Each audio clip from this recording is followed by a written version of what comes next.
What's going on, y'all? The other day after church I was talking to one of the guys and he comes up to me and goes, "Pastor, how would you like to borrow my M18 for a video review?" That's when you know you're going to a good church. Coming up on Modern Mountain Man.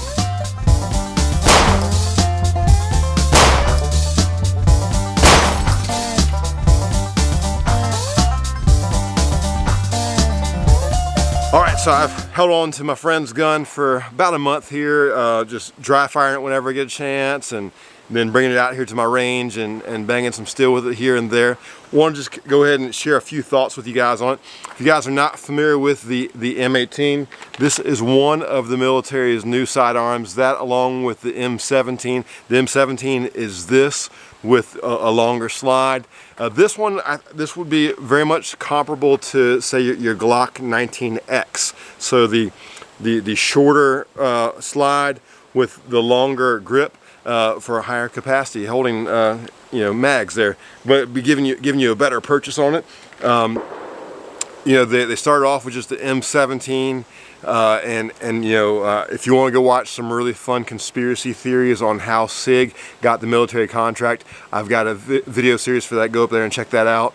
Hey, some of the things that are unique about this versus any of the other Sig P320s. So if you didn't know that ahead of time, here, let me get it real close so you can see. It is the M18, but it is the Sig P320.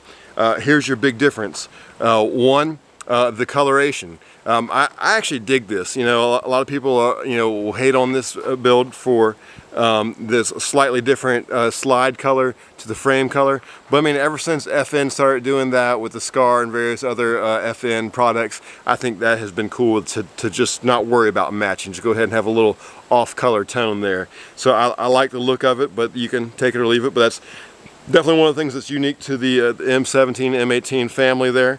Another thing about it is it has a frame mounted safety. So go ahead and bring it over here so you can, it'd be just like any other frame mounted safety where you ride it with your thumb when you're disengaging it. So for those of you who are anti the safety on a striker fire gun, hey, guess what? You can still buy this one and just never engage it. Just leave it down.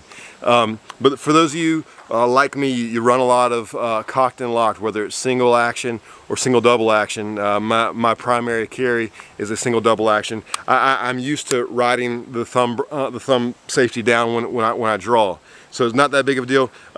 One thing about this thumb safety, it is a much smaller safety. So depending on who you are and what you think about the size of safety, that could be a plus or a minus. It's a plus in the sense it's a smaller safety, easier to conceal, it's not protruding, not causing a cant in the holster.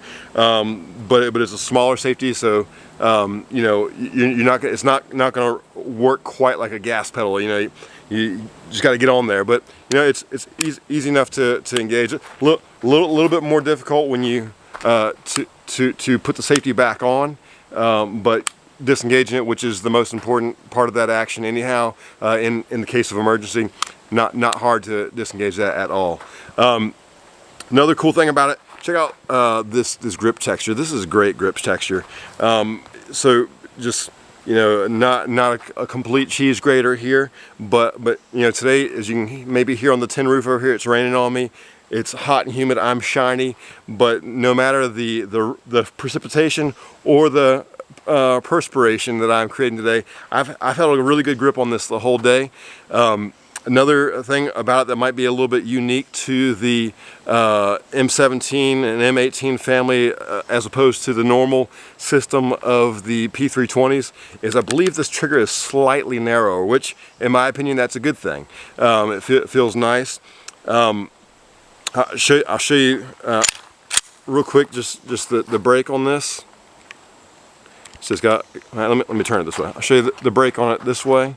So it's got a little bit of take up right there. Then, for a striker fire, you guys know I have a bias against striker fire, but for a striker fire, not a bad brake. Let me do it one more time. And we'll do a reset this time. All right, nice audible click there. So one of the things that I know a lot of reviewers have hated on this for has to do with these sights. I'll tell you one of the good things about the sights that people haven't hated on is the tritium. I'll roll in a photo here of the tritium glowing in the dark. So the tritium is great there for picking up in low light situations. But the thing that people have hated on it for is, see how it's got like all this extra real estate on opposite sides of the dot here? Now that's for a reason. It has to do with how you can remove the optics ready plate here. You basically remove the slide and there's screws that go up into these ears here. But a lot of people have hated on it for, all right, you're wasting all this real estate on the outside of the viewing area there. And honestly, when I very first got the gun in my hands and I heard the other reviewers say that, I'm like, oh yeah, this is a big problem. But can I tell you from my actual experience of actually running the gun, I have not really seen where that was a major issue for me. They melted away in the sight picture, for lack of better terms. Another thing that's important to know about this whole setup is due to its system of both striker fire and the thumb brake safety, the reassembly can be a little bit tricky. There are times when you reassemble it and there's just one little last click that didn't happen and you may have thought it did. So always when you reassemble it, go ahead and dry fire it one time, because there's a problem with if it doesn't assemble just right, and there's lots of videos out there about that, you'll end up with a dead trigger. So make sure when you reassemble it, just give it a just one quick dry fire. And one other thing I'll point out about it is the slide lock. So you see it's ambidextrous. I'll come over here since I'm a righty and I can only do that so well. It's a small and out of the way slide lock. I mean, it's barely there, but man, I can tell you when it needs to be disengaged, it's easy. It's not hard at all.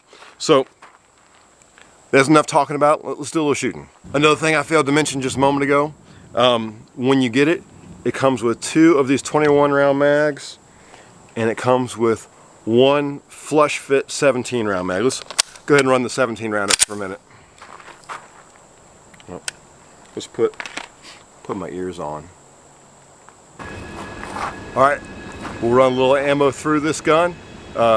Remember, you draw, you ride the thumb safety, and rock and roll.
So my overall impression of the gun, I like it. Look, if I was in the market for a striker fire, this would be my #1 stop. You know, obviously there's Glocks. Everybody's got a Glock. There's so many Glocksters out there.